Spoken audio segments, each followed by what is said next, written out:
So the Trudeau Liberals were going to give over $900 million of your money to We to distribute to students. We was going to make over $40 million profit on it. And We, of course, doesn't pay any of its speakers unless you're Sophie Trudeau or Maggie Trudeau, in which case you get big speakers' fees. Is this a corrupt government? Well, we are broadcasting from Secret Bar above the George Restaurant in downtown Toronto. My guest is Adrienne Batra. She is the editor-in-chief of the Toronto Sun, the grand fromage of all those opinion makers. I'll put it to you, Adrienne. Is the Trudeau government corrupt? It would appear that they have some political corruption, and we have to all be very. You have to be very careful with how you put these things, because right now we find ourselves in yet another, ethics commissioner investigation. I know that the leader of the opposition, Andrew Scheer, has said, the perception is of corruption.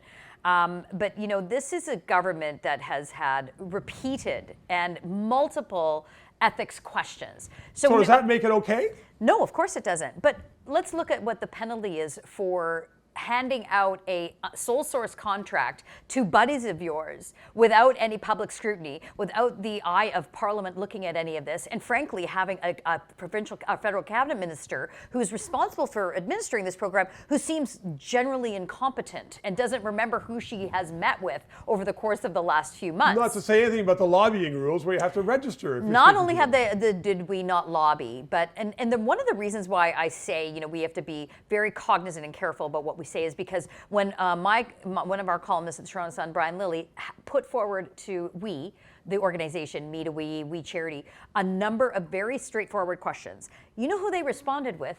They responded with a libel lawyer. They didn't respond with a public relations person. They didn't respond with a communications director. They went straight to a libel lawyer. So we're all in the media very cognizant of what we are saying and writing and how they are being perceived out there. Because right now, for the Kielburger brothers, their world is falling apart. And every single story, everything that we write, we are very careful about ensuring that it's on legal grounds. So that's for the Kielburger brothers. But let's just talk about Trudeau. He is the Prime Minister. He's an elected politician.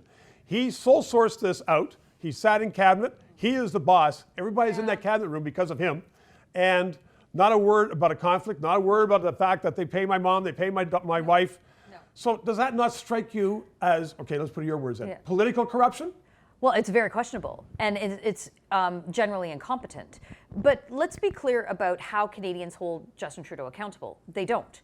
I mean, this is a guy that ran around multiple times wearing blackface.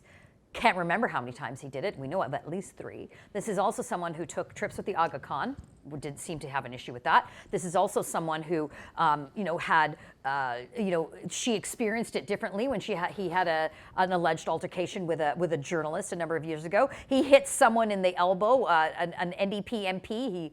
It was boobgate. Look, this is a guy that we hold as accountable as we would a Kardashian. He is not the one making decisions around that cabinet table. So we need to get the person who is. Adrienne Batra, 3 minutes. Thank you for watching. We are going to continue to broadcast from the Secret Bar here on top of the George Restaurant courtyards on Queen Street East in Toronto. In these days, where politicians are spending a lot of your money, Parliament's not sitting, it's important to have an independent news source. That's what we are doing. We hope you subscribe.